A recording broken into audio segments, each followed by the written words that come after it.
छोटे बच्चे रोज़ा नहीं रख सकते, लेकिन उनको ट्रेनिंग दी जानी चाहिए कि वो छोटी-छोटी नेकियां करें और उसी रिवॉर्ड को दूसरे तरीके से हासिल कर लें। आप बच्चों से कहें कि उन्होंने 25 नेकियों की लिस्ट बनानी है, ये वो काम होने चाहिए जो वो रूटीन में आम तौर पर नहीं करते।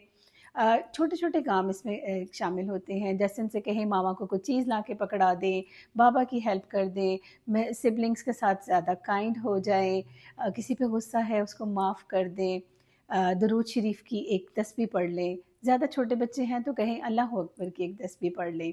किसी को चैरिटी देनी है उनके हाथ से दिलवा दें। बर्ड्स के लिए खाना रखवा दें, बर्ड्स के लिए पानी रखवा दें। तो ये छोटी-छोटी चीज़ें हैं जो की जा सकती हैं। असल मकसद ये है कि बच्चों को ट्रेनिंग दी जाए कि जब भी रमज़ान आए तो वो ज़्यादा से ज़्यादा नेकियां हासिल करने की कोशिश करें।